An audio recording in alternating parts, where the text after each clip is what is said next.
oficina de Infobae, donde tendrán contacto directo con los profesionales. Hoy vamos a hablar de las lesiones en el deporte. Si bien hacer deporte es un hábito muy saludable y sano, a veces podemos lastimarnos. Para ello, hoy convocamos a 4 especialistas, 2 de Uruguay y 2 de Argentina, quienes nos brindarán consejos para prevenir y tratar distintas lesiones. Dentro de la próxima media hora, ustedes pueden hacerles llegar sus preguntas. Les voy a presentar a los profesionales. Desde Uruguay tenemos al doctor Juan Martín Stefani. Él es médico especialista en medicina del deporte por la Facultad de Medicina de Montevideo. Cuenta con un diploma en Sports Medicine del London Hospital Medical College de Inglaterra y además es médico de The British School All Boys and All Girls Club y ex médico de la Unión de Rugby del Uruguay, Selección Mayor, Juvenil y SEDEN. Bienvenido, doctor. Muchas gracias. También desde Uruguay tenemos al doctor Santiago Pache. Él es médico general por la Facultad de Medicina CLAE y médico del plantel de rugby de All Boys Club. Bienvenido, doctor. Muchas gracias. Desde Argentina tenemos al doctor Norberto De Bag. Él es médico graduado de la Universidad de Buenos Aires, cardiólogo deportólogo con posgrado en ozonoterapia. Bienvenido, doctor. Muchas gracias. Y finalmente el doctor Álvaro Muratores de Argentina. Él es médico especialista en artroscopía del miembro superior y cirugía y microcirugía de mano. Bienvenido, doctor. Muchas gracias. Bueno, ante todo yo quisiera saber cuáles son las lesiones más comunes que sufren los deportistas. No sé quién quiere empezar a hablarme. Vamos por orden, doctor Muratores, si quiere empezar usted. Yo en realidad les puedo contar acerca de lesiones que vemos en el miembro superior de los deportistas. Esas lesiones van a variar de acuerdo al tipo de deporte. Si el deporte es simétrico o es asimétrico, por ejemplo, un deportista, por ejemplo un tenista, tiene un porcentaje alto de lesiones a nivel del hombro y un porcentaje alto de lesiones a nivel del codo, en menor frecuencia es en la muñeca, porque generalmente el deporte de él es asimétrico. En el hombro lo que vemos fundamentalmente son lesiones que causan inestabilidad en el hombro, que son lesiones ligamentarias, y lesiones en unos tendones del hombro que se llaman manguitos de los rotadores. A nivel del codo solemos ver, bueno, ya habrán escuchado de la patología que se llama codo de tenista. Es una patología bastante frecuente que se ve en determinados jugadores de tenis de determinada edad. Y en la muñeca sobre todo se ven algunas patologías que tienen inflamaciones o tendinitis. Esas son las lesiones que vemos en miembros superiores nosotros. Doctor Pache, ¿cuáles son los aspectos fundamentales para prevenir lesiones musculares y tener una buena rehabilitación? ¿Cuáles serían las claves de una buena rehabilitación? Bueno, hay varios aspectos importantes a la hora de prevenir las lesiones deportivas.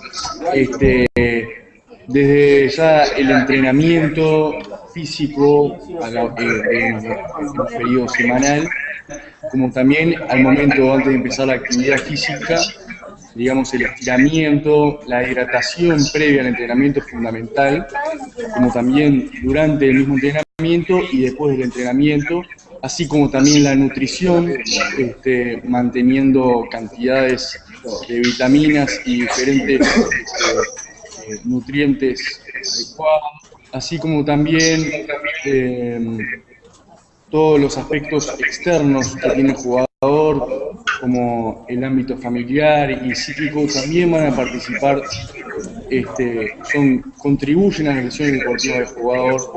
Y por supuesto que una buena rehabilitación después de tener una lesión deportiva es fundamental para el pronóstico del futuro de ese deportista, de manera que si no sigue una buena rehabilitación es muy probable que vuelva a tener la misma lesión u otra. Doctor Stefani, usted trabaja con rugbyers, tiene mucha experiencia en este deporte. ¿Cuáles son las principales lesiones que tienen estos deportistas, que a veces suelen ser, pueden causar hasta la muerte, de hecho, porque es un deporte bastante violento por momentos? Sí, el rugby sin duda en el momento siempre se consideró al rugby como un deporte de contacto. Hoy no se considera como un deporte de colisión, donde choques son frecuentes, la velocidad de los jugadores y el peso de los jugadores cada vez es mayor, por lo tanto las lesiones traumáticas son repetidas. Básicamente hay traumatismo de cráneo, hay contusiones musculares, menos ocasionalmente se ven fracturas, que pueden ser las más comunes quizás en la fractura de clavícula o algún hueso en el miembro superior, y raramente se ven, pero se ven fracturas también de miembros inferiores. Por eso, sobre todo lo que más se ven son contusiones a nivel de todo el cuerpo. La más riesgosa, por supuesto, las más riesgosas son los traumatismos del cráneo, y la que todos le tenemos más miedo son los traumatismos de columna cervical. Doctor Desvag, usted trabaja con ozonoterapia. ¿Qué tipo de tratamiento se puede hacer con esta terapia tan nueva en realidad? No hace mucho tiempo que se utiliza. Sí, con respecto a lo que están hablando los colegas, yo quería agregar que ellos tienen el fútbol en otro deporte en el que las lesiones que podemos ver van a estar más que nada sujetas al miembro inferior, principalmente en primer lugar los desgarros musculares y las contracturas musculares, después siguen los esguinces principalmente de tobillo, y por supuesto en rodilla también los esguinces de rodilla, y después el más grave que son las fracturas ligamentarias. Esto es lo que tienen más comúnmente, pero siempre hay factores que podemos determinar intrínsecos y extrínsecos, ¿no? Dentro de los intrínsecos tenemos aquellos que son exclusivamente de cada individuo. El estado psicológico es muy importante porque es uno de los, para mí, de los 3 puntos fundamentales de un deportista, que son el físico, el talento y la cabeza. La cabeza significa la psicología, y realmente es una de las causas importantes que muchos no tienen en cuenta en el deporte. Por eso los psicólogos del deporte recién están empezando a introducir lo que es prevenir lesiones a través de ejercicios y actividades, algo muy importante para más allá del terreno, el calzado. Es importante la entrada en calor para todas estas lesiones, y por supuesto la inmunización. Acá en Argentina, un conocido entrenador de fútbol, Carlos Gribol, un técnico argentino, él decía que para practicar todos los partidos había que hacer lo que se llama el enfriamiento, es decir, no irse los jugadores directamente al vestuario, como lo hacen habitualmente, a bañarse y irse rápido en la casa, sino que hacer el calentamiento para bajar ese metabolismo, esa temperatura que está el cuerpo a full, porque está con una temperatura axilar a sobre 40 por encima de la temperatura, y luego hacer la elongación, y con eso vamos a prevenir la lesión. Con respecto a los nuevos tratamientos que vos comentabas, yo te diría que nosotros tenemos experiencia en ozonoterapia, tenemos posgrado de la UBA, vamos por el segundo curso en la Universidad de Buenos Aires, una terapia, un tratamiento que la cura está en Europa, que es en Italia, España y Alemania, y no es más que la aplicación de ozono, que es un gas que se va a aplicar localmente en las lesiones, y fíjate los beneficios que va a producir cuando es en forma local. Va a ser la producción de óxido nítrico, lo que hace que las arterias van a aumentar la dilatación y el mejor caudal de sangre, la llegada, va a aumentar y mejorar el metabolismo, el efecto antioxidante, que es importante, y el efecto antiinflamatorio, porque corta la cadena inflamatoria, la cadena analgésica. Esto lo que hace es hacer un acortamiento de la inflamación de los deportistas, y sobre todas las cosas diríamos que la cicatriz que va a producir es una cicatriz fibrosa con una mejor visibilidad, es una cicatriz mucho más elástica. Y otros tratamiamientos que estamos utilizando nosotros es en práctica, que son los factores de crecimiento plaquetario, y lo otro es la cámara hiperbárica. Después puedo hablar sobre estos temas, pero estos 3 tratamientos que se están utilizando, porque están comprobados científicamente, son los que se están utilizando acá últimamente en Argentina. En el Club Atlético River Plate se utilizó en el jugador Poncio, en un desgarro que tenía muscular, se utilizó el plasmatismo en plaquetas. Por supuesto, el jugador dentro del tiempo correcto pudo participar, así que eso no impide hacer cualquiera de estos tratamientos, los tratamientos habituales de lo que tenemos todos en cuenta, sino que es un tratamiento complementario que ayuda a la fisiokinesio, a la rehabilitación y a todos los tratamientos convencionales. Doctor Pache, tenemos desde Chile una pregunta de Juan Carlos López que dice que comenzó a entrenar hace 2 semanas en el gimnasio. Principalmente hace sentadillas, estocadas y corre en la cinta. Y desde ayer siento una molestia en las rodillas. ¿Puede ser a causa del ejercicio? ¿Qué recaudo debería tomar? Bueno, en este caso habría que ver si es un deportista habitual, si hace solamente 2 meses que comenzó su actividad, y es posible que, dependiendo de la intensidad del ejercicio que haga, si comienza de manera más rápida de lo habitual, puede comenzar digamos, a tener problemas más bien desde el punto de vista muscular, pero puede también tener que ver con lo que llamamos un síndrome patelofemoral, dado por una tendinitis, inflamación de los tendones rotulianos, que en realidad, bueno, mi colega Martín Stefani puede, con su experiencia, explicarlo un poco mejor que yo. Lo que es seguro es que él necesita hacer, o sea, si elige hacer ejercicio como ha elegido, debe hacerlo bajo la supervisión correcta. Esto es con un entrenador que esté capacitado, con un preparador físico y bueno, y si pudiera haber un médico deportólogo, también. Muchos de los errores que cometen los deportistas recreativos en sus etapas iniciales es que se entusiasman demasiado con determinadas actividades y producen sobrecargas que a veces generan esos dolores. O sea, la recomendación es que él haga ejercicio, que le va a hacer mucho bien, pero que lo haga de manera supervisada con profesionales que saben lo que hacen. Acá tenemos una pregunta para el doctor Murature de las Cielas de Argentina. Dice su inquietud sobre las lesiones ligamentarias de muñeca de los deportistas de tenis. Pregunta a qué se deben, cuáles son los más comunes y de qué modo pueden tratarse. Las lesiones ligamentarias de los deportistas hay como lesiones de 2 tipos. Una son lesiones por caídas, por ejemplo, la gente que se cae andando en longboard o skate o artes marciales en que tienen derribos, y las otras lesiones son lesiones por hiperflexión o hiperextensión, que son lesiones por torsión que se dan fundamentalmente en el tenis. Básicamente no hay una forma de prevenir un evento traumático. Nosotros lo que le indicamos a los deportistas es que tomen y que tengan los recaudos adecuados para cuidarse.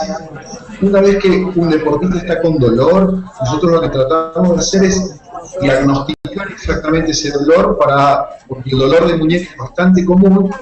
Si es un dolor inflamatorio, con recaudo nos permitimos continuar, pero si nosotros evidenciamos que tiene una lesión ligamentaria esa muñeca, tiene que tener tratamiento. La lesión ligamentaria más frecuente de la muñeca por caídas son la lesión de los ligamentos escafosemilulares. Es una lesión bastante común dentro de lo que es la gimnasia deportiva y los artes marciales que tienen derribo, y son lesiones que cuando uno las encuentra inicialmente lo que tiene que hacer es inmovilizarlas. Hay lesiones bastante severas, pero las lesiones iniciales lo único que tiene que hacer un paciente es quedarse inmovilizado.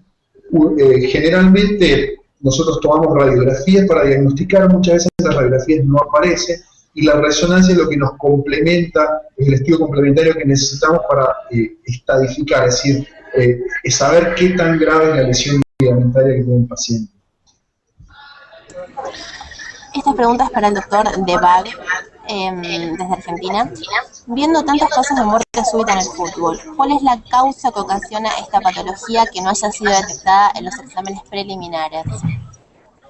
Con respecto a la muerte súbita, lo que podemos decir es que el 80 hasta inclusive el 90% la causa es una cardiopatía y posiblemente de origen congénita, como es la miocardiopatía hipertrófica, la displasia ritmogénica del ventrículo derecho y la anomalía de las arterias coronarias.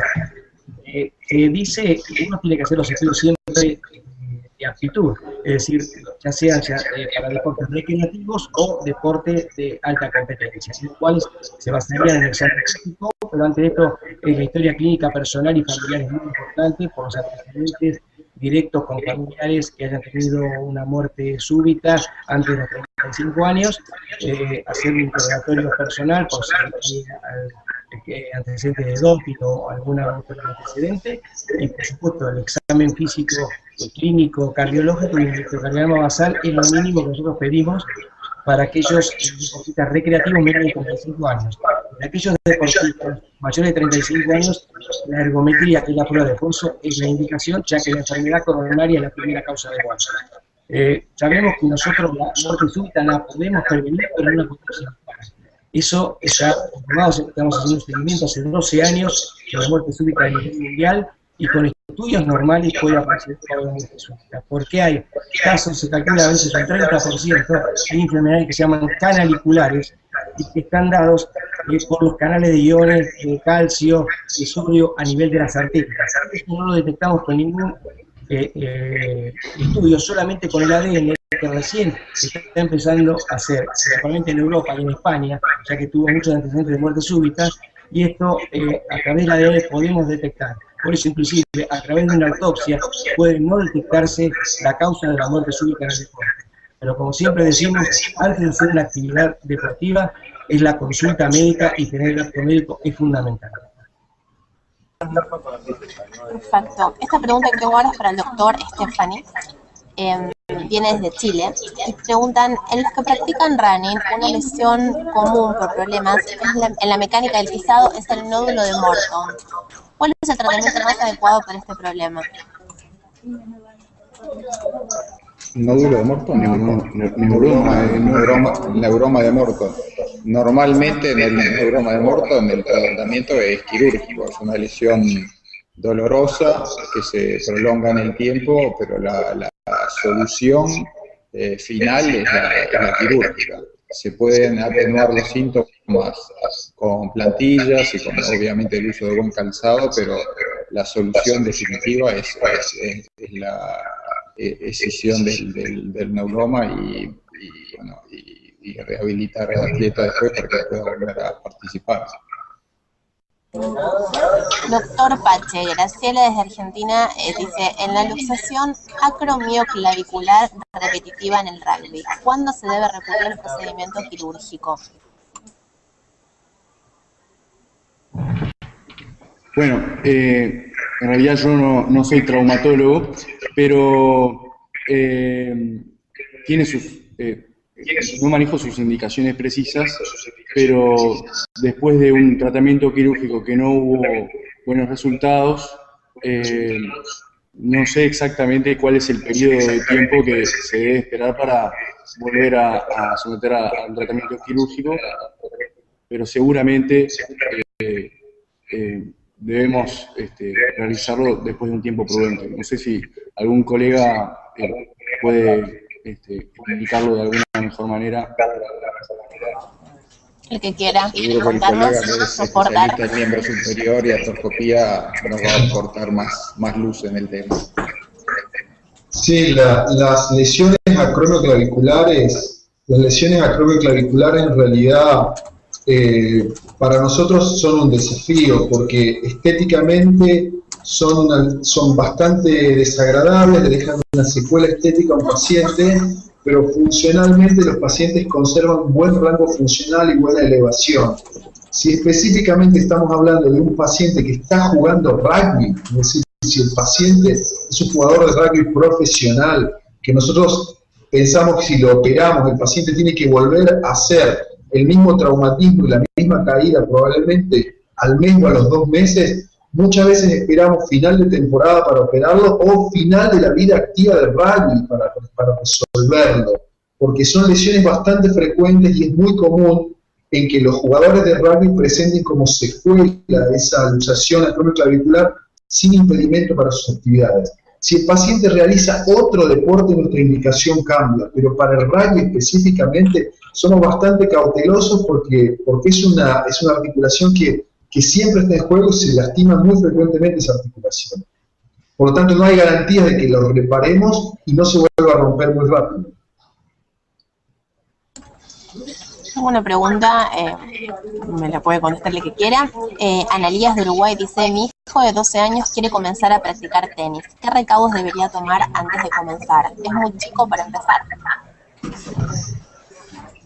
¿Quién quiera comenzar? Bueno, podríamos decir que me parece que es demasiado chico como para comenzar a hacer la actividad de tenis.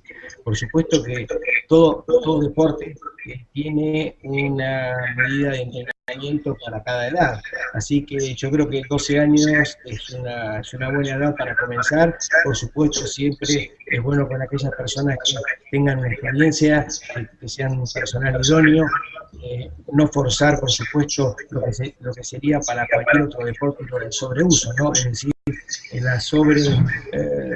más que nada hacer un entrenamiento con sobrecargas o un tratamiento que no sea adecuado a la edad.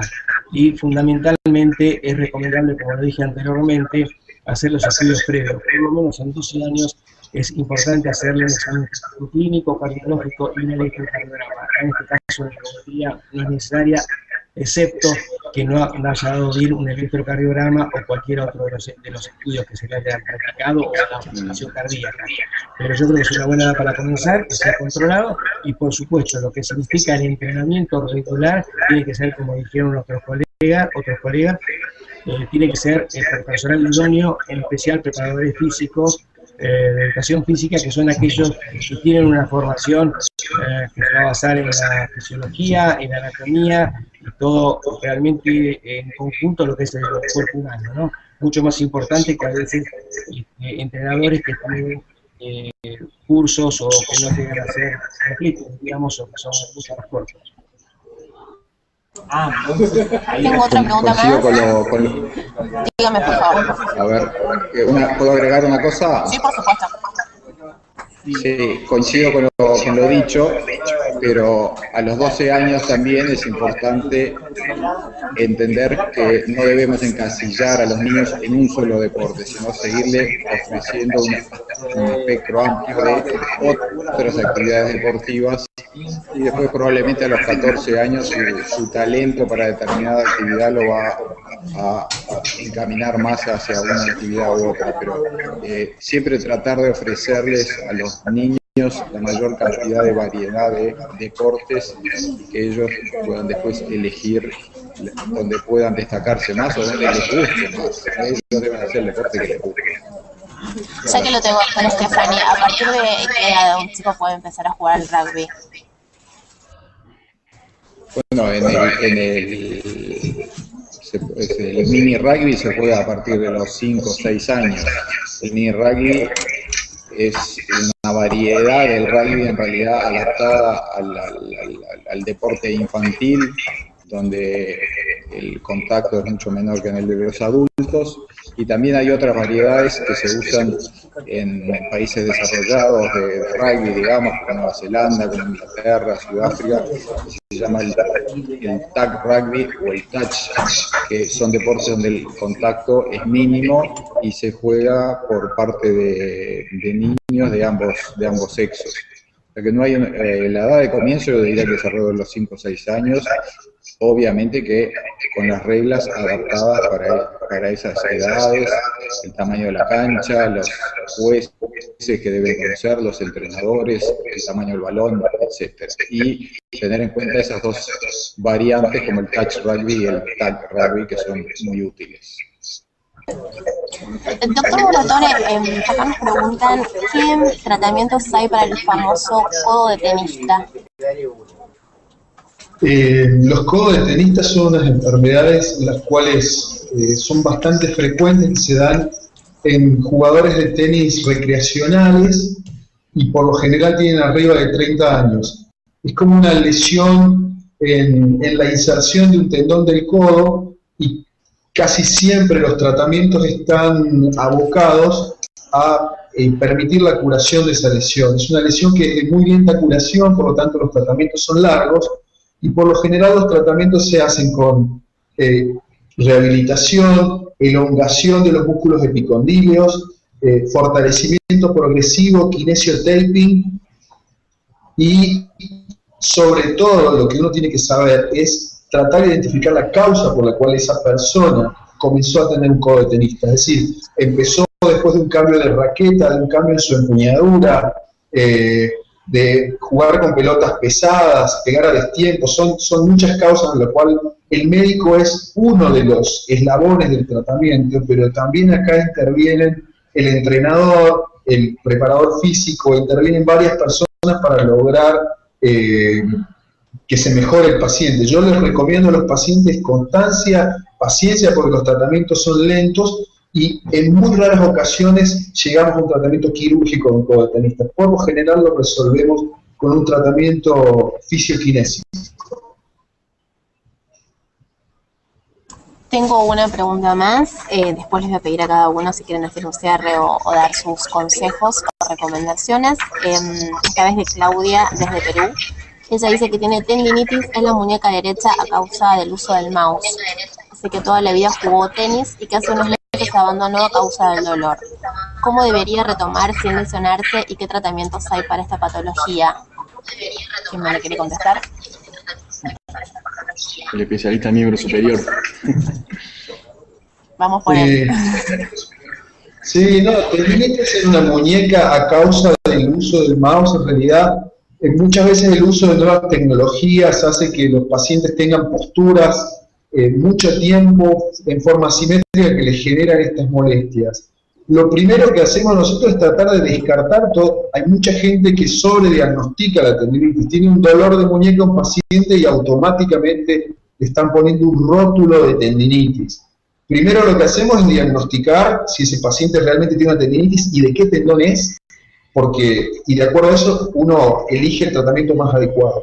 Casi siempre las personas que hacen un trabajo de oficina, nosotros les recomendamos que hagan una actividad física simétrica en forma complementaria para mejorar su postura. Específicamente tendinitis por mouse, en realidad no hay muchas publicadas y la mayoría son defectos posturales o contracturas musculares que ceden con un buen tratamiento de rehabilitación.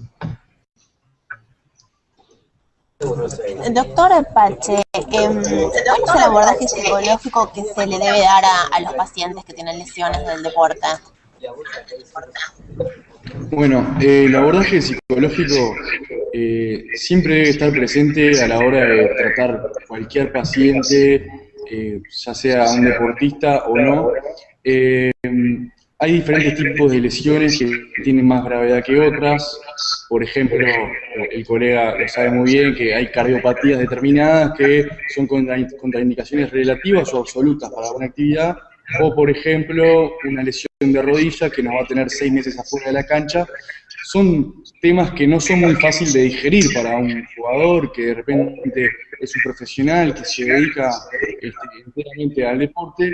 Por lo tanto, hay que tratar de dar las noticias en forma un poco más, digamos, adecuadamente a la personalidad de cada jugador, escuchar al jugador, saber qué percepciones tiene él de su problemática o de enfermedad, qué sabe de ello, y nosotros contribuir con lo que él pueda complementar con lo que él sabe, o a veces él prefiere saber o no profundizar en el tema y simplemente llevar adelante un tratamiento. Vamos a ir ya terminando, quiero escuchar a cada uno a ver qué consejos les quieren dar a nuestros usuarios de Junta Médica. Doctor Debac, ¿qué consejos quiere dejar usted? Mire, yo lo que quería agregar, me parece hacer hincapié en estos 3 tratamientos que son complementarios de los tratamientos habituales en las lesiones del deporte, como en otras lesiones también, y que son los que he mencionado. Uno de los tratamientos es el plasma rico en plaqueta, que son los factores de crecimiento plaquetario que da aplicación local.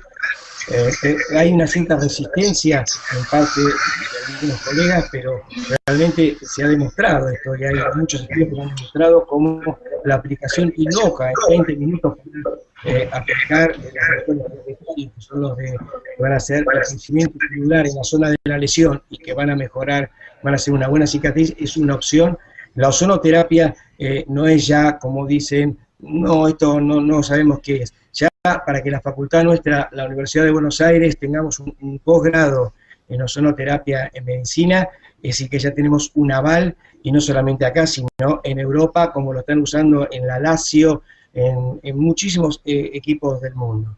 La cámara hiperbárica es mejorar a una presión de 1,5 atmósferas de presión y con una máscara de oxígeno al 100%, mejorar la oxigenación en el cuerpo, y eso mejoramos la lesión, porque vamos a hacer llegar mucho mejor el oxígeno, va a producir una angiogénesis, la producción de nuevos vasos, y a su vez va a producir el aumento del colágeno, va a aumentar la síntesis del colágeno. Todos estos tres, esto está realmente comprobado, y nosotros lo vamos a ver, que lo ha utilizado Nadal, lo vemos con Djokovic, podemos verlo con Nadal, que han utilizado las cámaras hiperbáricas, inclusive viajan a todos lados con ellas para ver sus resultados. Después de un partido intenso de 2 horas, 3 o 4 horas, ellos se ponen en la cámara hiperbárica. Por supuesto, con respecto al programa Rico en Plaqueta, en Chile lo ha hecho para el Mundial de Sudáfrica el jugador Suazo, que ha tenido un desgarro muscular y pudo jugar haciéndole esto 20 días antes del Mundial.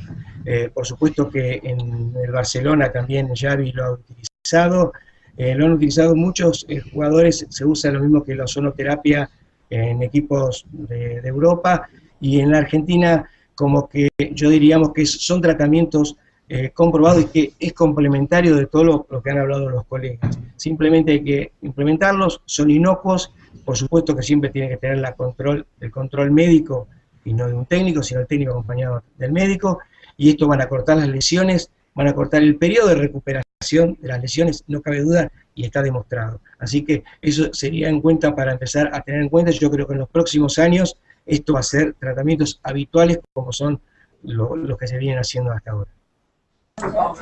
Doctor Pache, ¿cuáles son sus conclusiones y sus recomendaciones sobre el tema? Y le dejo al final al doctor Stefani para que cierre.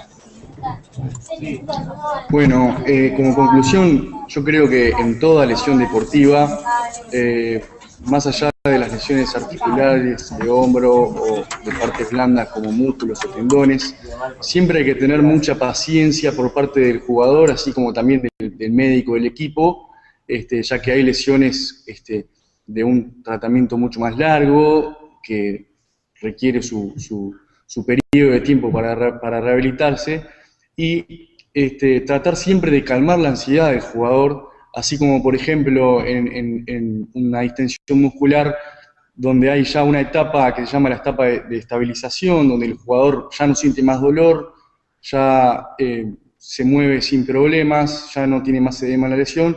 Siempre hay que esperar a que termine de cicatrizar el músculo previo a lanzarse de nuevo para dentro de la cancha, por ejemplo. Y bueno, de eso hay que tener mucha paciencia. Doctor Stefani, no sé si quiere cerrar. Sí, creo que el mensaje fundamental es decirle a la gente, a los que ya hacen ejercicio y a los que no hacen ejercicio, que la actividad física sin duda es enormemente positiva. Se dice, y es correcto, que le va a agregar años a su vida, y sin duda que le va a agregar vida a sus años. Que van a tener lesiones deportivas, probablemente van a tener, cuando van a actividad física, van a tener lesiones. En la medida que hagan ejercicios supervisados por entrenadores calificados, las lesiones van a disminuir. En la medida que utilicen equipamiento adecuado, el calzado, las raquetas, lo que sea, también las lesiones van a ser menores. Y en caso de ocurrir lesiones, bueno, decidir consultar a quienes sabemos un poquito más, porque nos hemos dedicado a esto y tenemos como compromiso de que las personas que hacen actividad física vuelvan a hacerla lo más rápido posible, en las mejores condiciones posibles, y tratando de que no vuelvan a tener que consultar por la misma lesión. O sea que el mensaje es: hagan ejercicio, que el beneficio paga. Bueno, doctores, ha sido un placer haberlos tenido con nosotros hoy.